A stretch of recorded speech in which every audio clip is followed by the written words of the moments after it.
warahmatullahi wabarakatuh. Hello my students. Berjumpa kembali dengan Bunda Esti pada mata pelajaran Bahasa Indonesia. Tak terasa ya, semester 1 sudah berlalu. Kali ini kita dipertemukan pada semester 2 atau semester ke-6. Sebelum kita mulai pembelajaran, kita awali dengan berdoa terlebih dahulu ya.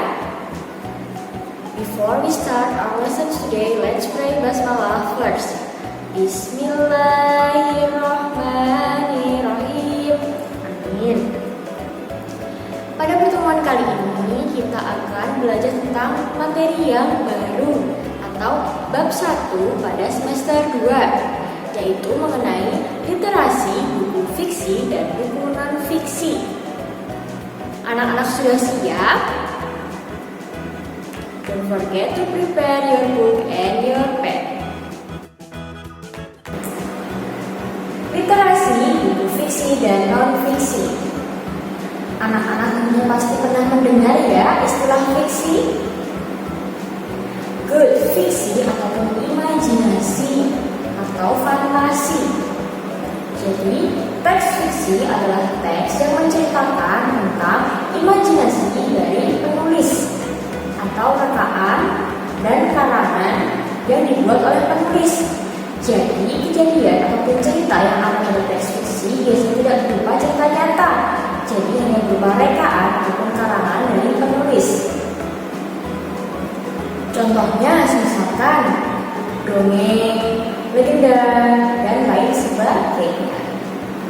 Sedangkan buku non-fiksi adalah buku yang menceritakan tentang pengetahuan atau isinya berupa fakta dan data-data yang nyata, yang konkret.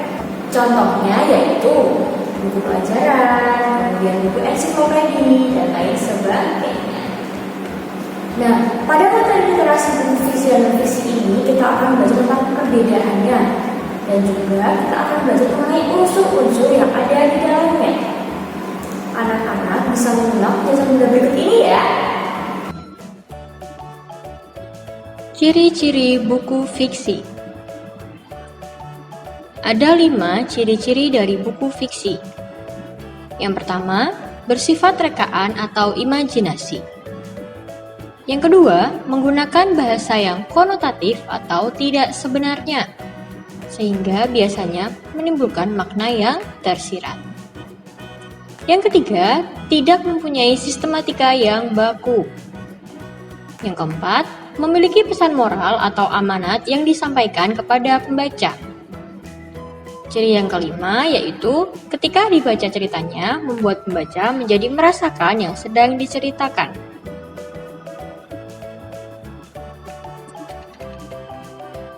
Sedangkan ciri-ciri dari buku non-fiksi ada 3. Yang pertama, menyajikan temuan baru atau menyajikan temuan yang sudah ada namun diperbaharui menggunakan fakta yang ditemukan kembali. Yang kedua, ide yang tertulis secara jelas dan sistematis. Dan yang ketiga, menggunakan istilah asing yang kadang dicampur seperti contohnya yaitu handphone, gadget, dan lain sebagainya. Adapun contoh dari buku fiksi dan buku non-fiksi Bunda sajikan berikut ini ya.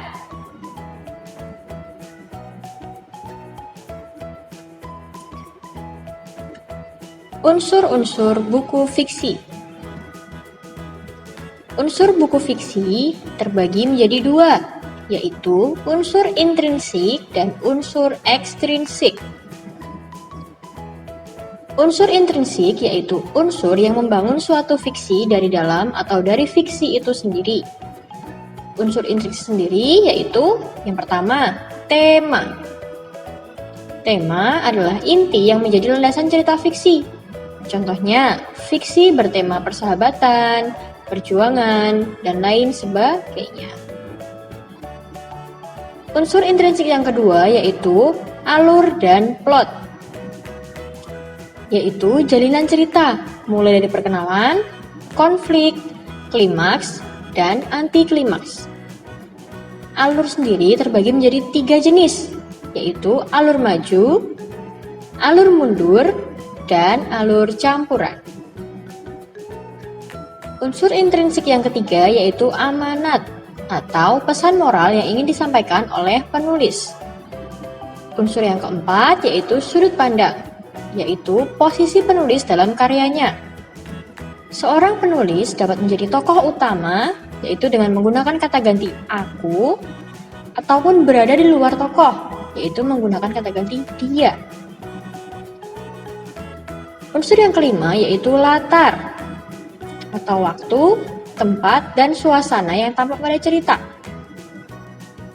Contohnya, latar tempat, latar waktu, dan latar suasana. Unsur yang keenam yaitu tokoh atau para pelaku cerita. Terbagi menjadi dua, yaitu tokoh protagonis dan tokoh antagonis. Unsur yang terakhir yaitu gaya bahasa atau cara penulis menyampaikan karyanya. Contoh, penggunaan bahasa sehari-hari dan penggunaan bahasa baku. Setelah tadi kita belajar unsur intrinsik, sekarang kita akan belajar mengenai unsur ekstrinsik atau unsur yang mempengaruhi dari luar fiksi atau luar cerita. Umumnya, unsur ekstrinsik adalah latar belakang pengarang, keadaan sosial, budaya, dan politik ketika buku itu ditulis. Sedangkan unsur dari buku non-fiksi berisi fakta dan informasi, jadi sifatnya bukan imajinatif. Sehingga isi dari buku non-fiksi ini dapat dibuktikan secara ilmiah. Nah, itu tadi penjelasan dari Bunda. Anak-anak semua pasti sudah paham ya? Jika anak-anak masih ada yang ditanyakan, anak-anak bisa langsung menghubungi Bunda Esti. Marilah kita akhiri pembelajaran pada hari ini dengan berdoa terlebih dahulu. Before we close our lesson today, let's pray hamdalah together. Alhamdulillahirabbil alamin. Amin. Semoga apa yang kita pelajari hari ini dapat bermanfaat. Sekian dari Bunda Esti. Wassalamualaikum warahmatullahi wabarakatuh. See you.